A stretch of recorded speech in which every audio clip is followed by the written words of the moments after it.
Excessive emphasis on mechanical memory is fatal to the emergence of thought and reason. For that, it is necessary to have proper opportunities for thought and discretion. For him, it is necessary to teach doubt instead of faith. Build faith and trust, freeze doubts. But by doubt I do not mean disbelief, because disbelief is the negative form of faith. Neither faith nor disbelief, but doubt. Both faith and disbelief are the death of doubt. And where there is no liberating intensity of doubt, there is neither discovery nor attainment of truth. The intensity of doubt becomes discovery. Doubt is thirst, doubt is aspiration. It is in the fire of doubt that the soul churns and thoughts are born. The pain of doubt is the labor, pain of the birth of thought, and the one who runs away from that pain is forever deprived of the awakening of thought. Do we have doubts? Do we have doubts about the fundamental meanings and values of life? If not, then our education has definitely been wrong. There is no basis for right education other than right doubt. If there is no doubt, then how will the search happen? If there is no doubt, then how can there be dissatisfaction? If there is no doubt, then how will the soul be eager to know and attain the truth? That is why we have all become vessels of very shallow satisfaction, and our souls are not rivers, flowing in search of a continuous ocean. Who has created this inertia? Certainly by education and the teacher. Through the teacher, man's mind has been tied in very subtle chains of dependencies. This micro-exploitation is very old. There are many reasons for exploitation: religion, religious gurus, monarchy, vested interests of the society, rich people, and those in power. Those in power have never wanted humans to have thoughts, because where there are thoughts, there are seeds of rebellion. Thought is basically rebellion, because thought is not blind. Thought has eyes of its own. It cannot be taken everywhere. He cannot be persuaded to do and accept everything. He cannot be made a blind follower. Therefore, those in power are not in favor of ideas.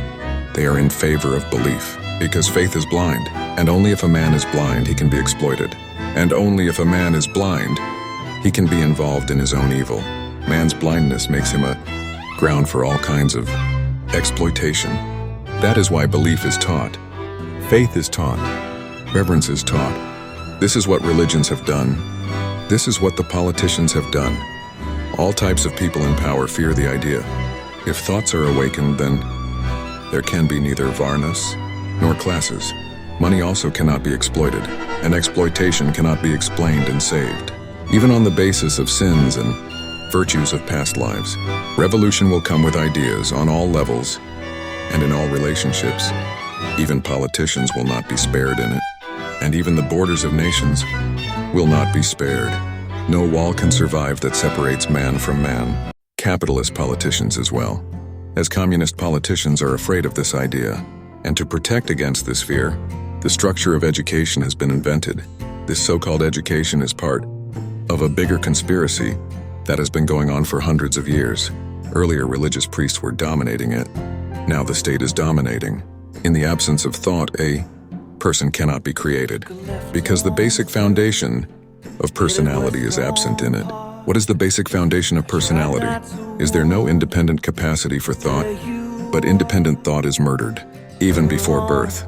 Gita is taught, Quran and Bible are taught, Capital and Communist Manifesto are taught. Based on them, thinking in their framework is also taught.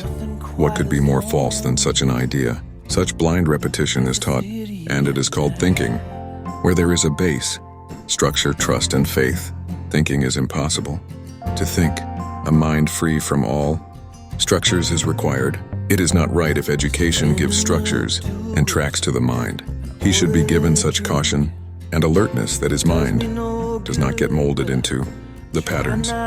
He should be given such an understanding that the mind does not become dependent on the sanskars, and the individual's independent thinking stream can also emerge. If you pay attention, it can definitely happen. The seeds of independent thinking are in every person. They can also grow in favorable facilities. Who doesn't want freedom? Who doesn't want their own conscience and thoughts? But if the entire system of education prepares man for slavery instead of freedom, then it is a different matter. Then the reason for surprise is those few people who, despite passing through this system, save themselves from becoming a machine. There is no task more difficult than saving one's talent after passing through schools. Universities have long ago reached the peak of their efficiency in destroying original talent. Too much emphasis is given on discipline only for the subordination of man. An attempt is made to compensate for the lack of discretion through discipline. If there is discretion, a spontaneous discipline automatically arises in the person and his life. He doesn't have to bring it. It comes on its own. But where discretion is not taught, one has to depend on discipline imposed from above. This discipline must be false, because it does not arise from within the individual and is not rooted in his own conscience. A person's conscience always keeps burning within against him. Freedom arises only in response to such discipline. Freedom is always a reaction to dependence. It is its essential echo. A consciousness filled with freedom is never free. If man is to be saved from the disease of freedom, his soul should get an atmosphere of complete freedom. But we know only two options: dependence or independence. We are not yet ready for independence. Discipline coming from others is also dependence.